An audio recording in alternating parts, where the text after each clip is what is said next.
बोलो जयकारा बोल मेरे श्री गुरु महाराज की जय। सभी गुरुमुख प्रेमियों से सप्रेम जय सच्चिदानंद। श्री संत नगर की पुनीत कर्मों वाली पुण्य धरा पर इन दिनों वैसे तो हमेशा ही ये शुभ अवसर आता है। मार्च का महीना संक्रांति के दिनों का ये भरपूर आनंद और कितना ही संगत का जो है जोर रहता है इन दिनों, जब श्री गुरु महाराज जी यहाँ कृपा फरमाते हैं। श्री संत नगर में आगमन होता है, किस तरह खुशियाँ मनाई जाती है। और श्री संत नगर के श्री दर्शनों के लिए विनती करके श्री आज्ञा प्राप्त की जाती है। मिन्नत करके एक गोल्डन चांस मिलता है जिसको श्री संत नगर में श्री दर्शनों का अवसर मिल जाता है। कुछ इसी प्रकार की महिमा है महापुरुषों की। और एक सबसे बड़ी बात ये भी हो सकती है कि आसपास में जो गुरुमुख प्रेमी रहने वाले हैं, दिल्ली, आगरा, दिल्ली बहुत बड़ा इलाका है और साथ में लगता हुआ हरियाणा और पंजाब से भी बहुत संगत आती है। यूँ तो देश क्या विदेश से भी गुरुमुख प्रेमी अपने प्रीतम के दर्शनों के साथ साथ एक संत नगर की धरा पर आकर अपने आप को भाग्यशाली समझते हैं, अपने आप को खुश नसीब समझते हैं और अपनी खुश नसीबी को और बढ़ाते हैं श्री दर्शनों का शुभ अवसर पाकर। और श्री गुरु महाराज जी भी जाने कितनी उमंग में, प्रसन्नता में रहकर गुरुमुख प्रेमियों को श्री दर्शनों से कृतार्थ करते हैं, सेवा से कृतार्थ करते हैं, सेवा बख्शते हैं और अनुपम लीलाएं रचाते हैं। और जो नित्य नया रोज का सत्संग सुनने का अवसर मिलता है, आदरणीय महात्मा जन सुंदर सुंदर वचनों से सत्संग सुनाकर, श्री गुरु महाराज जी की लीलाएं सुनाकर सब गुरुमुख प्रेमियों को भाव विभोर करते हैं। और गुरुमुख प्रेमी भी इतने खुश प्रसन्न होते हैं कि वहाँ इतनी संगत अधिक होते हुए, इतना रश होते हुए, भीड़ होते हुए भी अपने धन धन भाग मनाते हैं कि हमें संत नगर आने का अवसर प्रदान कर दिया श्री गुरु महाराज जी ने। उनका तहे दिल से शुक्राना गाते हैं, अपने मुंह से शुक्राना करते थकते नहीं। अभी 18 तारीख की होली के शुभ दिन भी श्री दर्शन हाल में, जो कि श्री गुरु महाराज जी सबको दर्शन दे रहे थे और बड़ी शांत मुद्रा में इतनी खलकत बैठी हुई, इतनी संगत बैठी हुई, बिल्कुल दर्शन हाल खचाखच भरा हुआ। और ऐसे अवसर पर जो सत्संग शुरू हुआ, आदरणीय महात्मा जी ने सत्संग में वर्णन किया कि जब से श्री गुरु महाराज जी ने संत नगर में कृपा फरमाई है, श्री संत नगर की धरा पर श्री गुरु महाराज जी ने जब से अपने चरण कमल रखे हैं, जब से श्री गुरु महाराज जी का श्री संत नगर की धरती पर आगमन हुआ है, संत नगर की फिजाओं में बहार आ गई है। यानी ये फिजाओं का वर्णन कर रहे हैं, वातावरण का वर्णन कर रहे हैं, मौसम का वर्णन का है कि वहाँ का मौसम रंगीन हो गया है, खुशगवार मौसम हो गया है। और अगर वातावरण में इतनी बहारें आ सकती है, फिजाओं में बहारें आ सकती हैं, तो हम विचार करें कि गुरुमुखों के हृदय में कितना हर्षोल्लास छा जाता होगा जब श्री गुरु महाराज जी के इस प्रकार सुंदर दर्शन करते हुए गुरुमुख प्रेमी अपनी शुद्ध बुद्ध भुलाए एक टक निहारते रहते हैं। उन्हें फुर्सत ही नहीं, गुरुमुख प्रेमियों को, संगत को फुर्सत ही नहीं है कि किसी और प्रकार की सोच अपने में लाएं।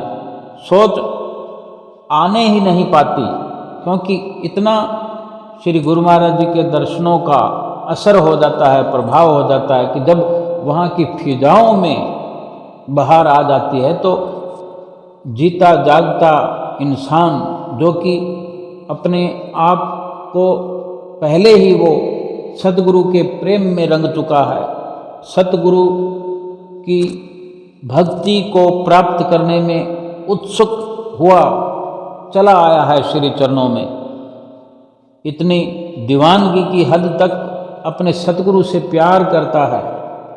और फिर वहाँ जब इतना प्रभाव श्री गुरु महाराज जी के श्री चरणों में बैठकर हृदय पटल पर हो जाता है, मन मस्तिष्क पर श्री दर्शनों का असर, सेवा का असर, वहाँ के लंगर का असर, वहाँ के चाय दूध का असर, वहाँ जो नित्य प्रति दिन में कई कई बार श्री प्रसाद श्री गुरु महाराज जी सब गुरुमुख प्रेमियों को बैठे बैठे उनकी झोली में डालते हैं और जो लीलाएं रचाते हैं, और जो लीलाओं में जो एक रस मिलता है वो गुरुमुख को और कहाँ मिल सकता है। अगर कोई कहे कि बैकुंठों में इतना आनंद आता होगा, तो पहले तो हम ये सोचें कि बैकुंठ कहाँ है, बैकुंठ कैसे पहुँचेंगे, कौन सी गाड़ी जाती है, कौन सी बस जाती है, कितना किराया लगता है, उसकी टिकट कहाँ मिलती है, उसका रास्ता कौन बताएगा। लेकिन गुरुमुख प्रेमी तो जब श्री दर्शनों का लाभ प्राप्त कर रहे होते हैं, श्री गुरु महाराज जी के चरणों में बैठे होते हैं, उन्हें कुछ सोचने की जरूरत नहीं है। क्यों मन के अंदर विचार वो लाएंगे कि हमें किसी बैकुंठ में जाना है।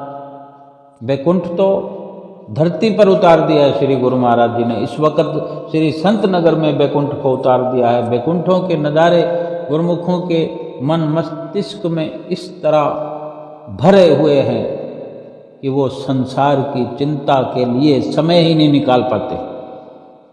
अगर गुरुमुख प्रेमी से पूछो भाई तुम्हें यहाँ आकर कोई चिंता है, तो वो कहते हैं हमें तो ये चिंता है कि हमें कोई चिंता क्यों नहीं है, हमें तो सबसे बड़ी चिंता ये हो गई। जबकि घर बार में रात और दिन चिंताओं के जो अंबार लगे पड़े रहते हैं, यहाँ आकर ऐसा कभी सोचना भी पड़े चिंता की बात, तो ये ख्याल आता है कि हमें ये चिंता हो रही है कि हमें चिंता है क्यों नहीं, वो चिंता कहाँ गई हमारी।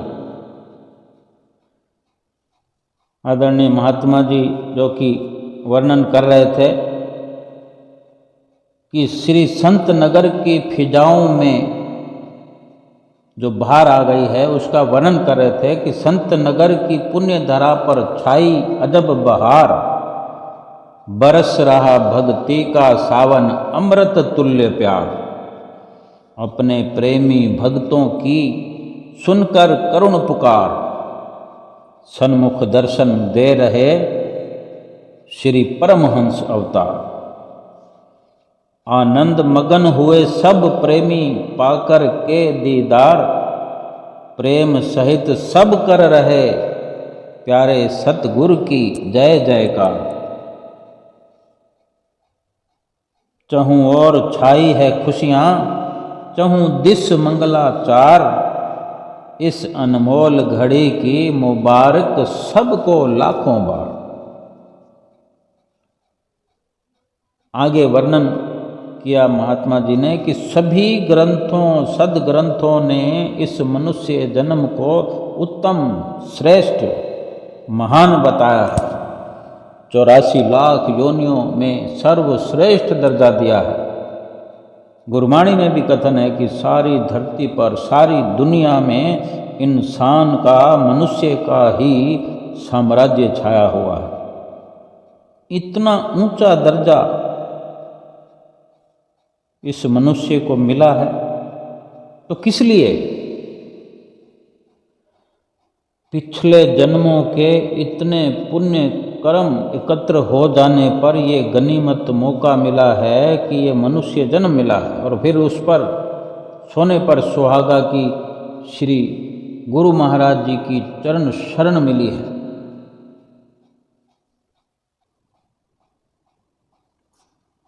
नाम मिला, नाम की बख्शिश मिली, नाम की कमाई करने के लिए मनुष्य जन्म मिला। और अगर नाम की बख्शिश मिली है भागों से पुण्य कर्मों से, नाम की कमाई करनी है। इस मनुष्य जन्म जो मिला है नाम की कमाई करने के लिए मिला है, भक्ति करने के लिए मिला है। और नाम की भक्ति की कमाई करने से ही सुख मिल सकता है, शांति मिल सकती है। यही लक्ष्य है मनुष्य जन्म प्राप्त करने का, मनुष्य योनि प्राप्त करने का यही लक्ष्य है। और यूँ अगर इंसान अपना लक्ष्य बना ले, अपनी तसल्ली के लिए सोच ले, अपना एक दायरा बना ले कि बहुत सा रुपया कमा के मैं शांति को प्राप्त करूँगा, रुतबा बना ले, महल माड़ियाँ बना ले, बंगले बना ले, एक दायरा फिक्स करता जाए कि ये मिल जाएगा तो खुश हो जाऊँगा, ये मिल जाएगा तो शांति मिल जाएगी, इस प्रकार से संसार की तरक्की कर लूँगा तो सुकून प्राप्त कर लूँगा। मगर बिना हरि नाम की कमाई के, प्रभु की नाम की कमाई के, भजन अभ्यास के बिना शांति कहीं और किसी भी संसारिक तरक्की से सुकून मिल नहीं सकता। एक लीला पंचम पातशाही गुरु महाराज जी के समय की कि श्री गुरु महाराज जी पंचम पातशाही जी विदेश सिंगापुर कृपा फरमाई। वहाँ जिस प्रकार सत्संग वचन होते हैं, श्री गुरु महाराज जी के प्रवचन हो रहे थे, गुरुमुख प्रेमी बैठे हुए थे, अपने श्री गुरु महाराज जी के श्री दर्शनों का लाभ प्राप्त कर रहे थे और सत्संग प्रवचन श्रवण कर रहे थे। और अंत में प्रवचनों की समाप्ति पर एक भगत जी, जिनका परिवार तो पहले दर्शन करता ही था, वो परिवार का जो मुखिया था वो पहली बार श्री गुरु महाराज जी की नज़दीकी में आया। पहले सुनता था श्री गुरु महाराज जी की महिमा। अगर घर में श्री गुरु महाराज जी के प्रेमी हैं, नामधारी हैं, अगर एक भी हो तो भी कुछ न कुछ महिमा दूसरों को सुनने को मिलती है, जिक्र होता रहता है। और एक से अधिक हों और एक ना हो प्रेमी तो फिर चारों तरफ से महिमा चलती रहती है। कभी श्री आरती पूजा, कभी गुरु महिमा, कभी श्री दर्शनों के नज़ारों की, लीलाओं की चर्चा होती है, वर्णन होता है। और उस मुखिया के भी, भगत जी के भी ऐसे भाग उदय हुए कि वो भी श्री दर्शनों के लिए आया था और फिर सत्संग की समाप्ति पर मन के अंदर थोड़ा हौसला बढ़ा और श्री गुरु महाराज जी के चरणों में मत्था टेकते हुए विनती करने लगा कि स्वामी जी, मैं पहले हिंदुस्तान में किसी बड़े ओहदे पर, कमिश्नर के ओहदे पर रहकर आया हूँ। बहुत साल वहाँ पर नौकरी की है और उस वक़्त में वहाँ के जो बड़े बड़े ऑफिसर, प्रधानमंत्री, मुख्यमंत्री, राष्ट्रपति, उनके नाम भी गिनाए। इंदिरा गांधी, राजीव गांधी और भी कई नाम गिनाए, जवाहरलाल नेहरू तक के नाम गिनाए कि सबसे मुझे अवार्ड मिला है और अब मैं हिंदुस्तान में नहीं, यहीं की मैंने सिटीजन ग्रहण करी है, मैंने नागरिकता ले ली है, परिवार के साथ यहीं रहता हूँ। और जो गोल्ड मेडल मुझे मिले हैं, दूसरे मेडल मिले हैं, जो भी वो अवार्ड, वो मेडल मैंने अपने घर एक शोकेस में, एक अलमारी में सुंदर तरीके से सजा कर रखे हैं। मेरी इच्छा है कि आप मेरे घर चरण रखें, चरण डालें और उन मेडलों पर भी दृष्टि डालें जो मुझे मिले हुए हैं। श्री गुरु महाराज जी ने बड़े प्रेम से उसकी इस विनती को सुना। फिर श्री गुरु महाराज जी ने वचन फरमाए कि भगत जी, जो मेडल तुम्हें जिन्होंने दिए, जिनका तुम जिक्र कर रहे हो, वो जो मेडल देने वाले हैं, क्या वो इस दुनिया में हैं? तो उसने कहा, नहीं, वो अब इस दुनिया में नहीं है। फिर श्री गुरु महाराज जी ने वचन किए कि तो फिर आप तो यहीं रहोगे ही। तो भगत जी ने कहा, नहीं, यहाँ पर तो किसने रहना, एक ना एक दिन सबको जाना ही होता है। तो श्री गुरु महाराज जी ने पूछा, तो फिर कब जाना है आपने? तो भगत जी ने कहा, ये तो पता नहीं। कि अच्छा ठीक है, फिर जब यहाँ से जाओगे तो ये मेडल तो जो तुम्हें मिले हैं बहुत कीमती है, जिनको बहुत कीमती समझते हो, ये साथ लेकर जाओगे? तो कहने लगा कि नहीं, साथ तो कुछ जाता ही नहीं है। फिर श्री गुरु महाराज जी ने वचन किए कि जो साथ में जाने वाली वस्तु हो, जो साथ में जिसका निर्वाह हो, जो साथ निभने वाली वस्तु हो, वही इकट्ठी अगर की जाए, उसी का ही मान किया जाए, उसी को ही सजा के रखा जाए, जो साथ जाने वाली वस्तु है उसी का लाभ है। जो साथ में वस्तु जा नहीं सकती, जो जीवात्मा का साथ निभा नहीं सकती, उसका मान करने का क्या लाभ है? उसका ख्याल हृदय में बसा कर रखने का क्या लाभ है? साथ जाने वाली केवल और केवल मालिक की भजन बंदगी है, मालिक का नाम है, मालिक का ध्यान है। उसी को ही अपने हृदय की अलमारी में, हृदय के शोकेस में संभाल के रखा जाए और हर वक्त संभाल की जाए, वही साथ जाती है और वही परलोक में मान दिलाती है, इज्जत दिलाती है। श्री गुरु महाराज जी के कितने सुंदर वचन सुनकर भगत जी श्री गुरु महाराज जी के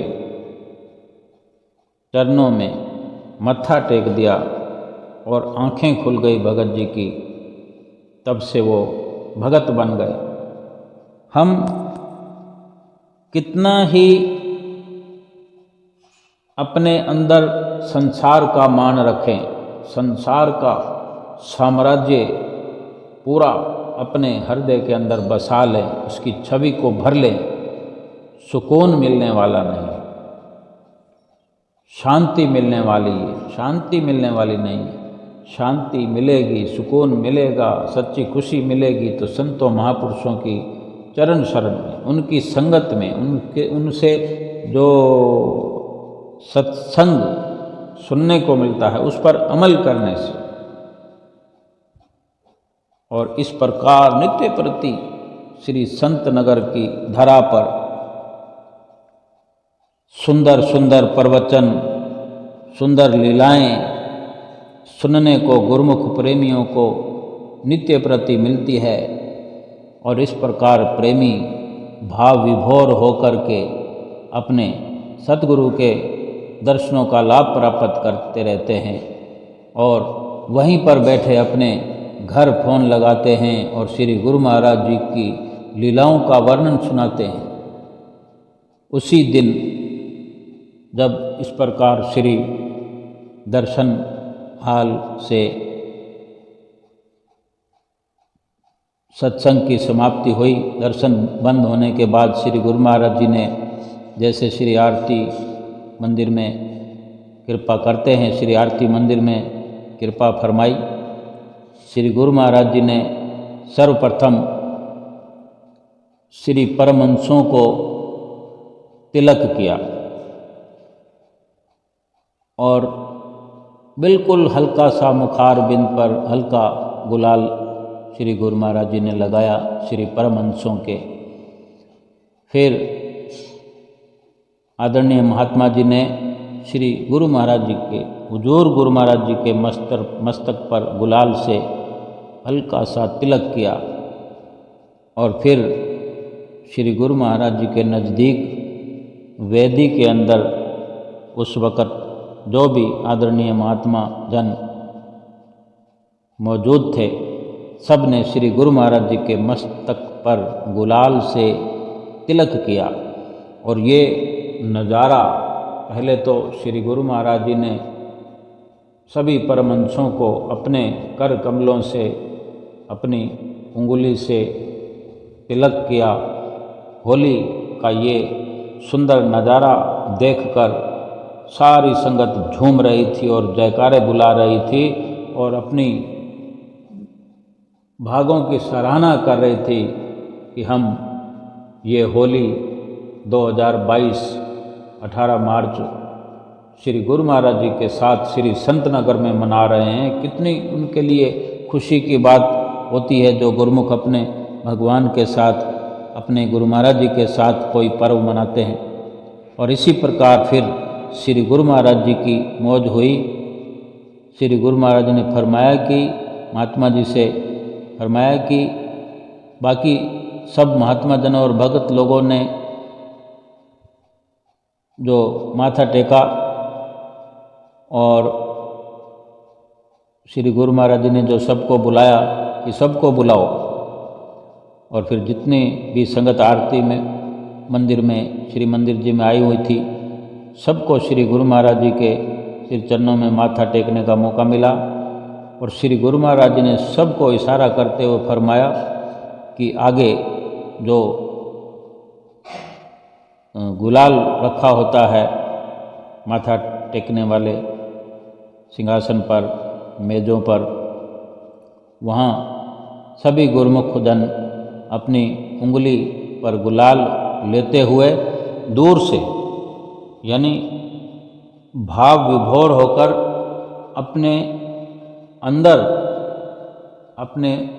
अंदर ये भाव संजोएं कि अपनी उंगली से हम अपने श्री गुरु महाराज जी को तिलक लगा रहे हैं।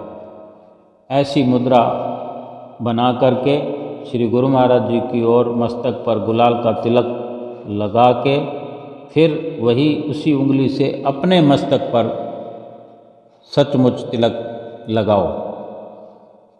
और फिर अपने अपने माथे पर सब गुरुमुख प्रेमी तिलक लगाते गए, पहले श्री गुरु महाराज जी की ओर, फिर वही तिलक श्री गुरु महाराज जी की तरफ से हम अपने मस्तक पर भी लगाते गए। जितनी भी संगति सबने श्री गुरु महाराज जी के चरणों में माथा टेका और पहले श्री गुरु महाराज जी के मस्तक पर और फिर अपने अपने माथे पर गुलाल का तिलक लगाते गए और सारी संगत जयकारे बुलाते गए। और उस वक़्त भजन भी चल रहे थे, श्री मंदिर जी में भजन भी चलते रहे, नाचने वाले भजन चल रहे थे। सारे प्रेमी तालियां भी बजा रहे थे, नाच भी रहे थे, कोई बैठे बैठे नाच रहा था। जयकारे लगाते हुए सभी प्रेमी आगे की तरफ आ रहे थे और होली का आनंद प्राप्त कर रहे थे। ढोल भी बजना शुरू हो गया, सारी संगत नाचती रही। गुरु महाराज जी सबको इशारे करते हुए नचाते रहे और होली वाले भजन भी चल रहे थे। भजन चल रहा था एक कि हम आए हैं आपके पास होली मनाने आए हैं, हम आए हैं आपके पास होली मनाने आए हैं। श्री गुरु महाराज जी मुस्कुराते हुए इशारे करते हुए सबकी ओर मुस्कुरा कर इशारे कर रहे थे और खूब लीला कर रहे थे। और श्री गुरु महाराज जी ने इसी प्रकार सारी संगत को खूब नचाया और सबको आशीर्वाद इस प्रकार मनाया, आशीर्वाद दिया और ये होली का त्यौहार मनाया। और इसी प्रकार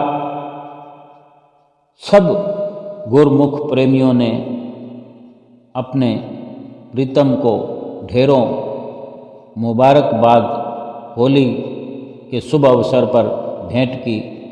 और श्री गुरु महाराज जी ने भी अपने गुरमुख प्रेमियों को खूब कर कमलों को उठा करके आशीर्वाद दिया। और इस प्रकार सारी संगत ने श्री संत नगर में गुरु महाराज जी के साथ होली का त्यौहार मनाया। होली के त्यौहार की लीलाओं का जो रसपान किया, पावन लीलाओं का जो नज़ारा देखा, ऐसे सुंदर दर्शनों की, ऐसे पावन लीलाओं की कि श्री गुरु महाराज जी सिंहासन पर विराजमान हुए, प्रसन्न मुद्रा में सबको दर्शन देते रहे, सबको आशीर्वाद देते रहे। इन सब लीलाओं की, शुभ आशीर्वादों की सब गुरमुख प्रेमियों को लाखों लाख बधाई हो, बधाई हो। बोलो जयकारा बोल मेरे श्री गुरु महाराज की जय।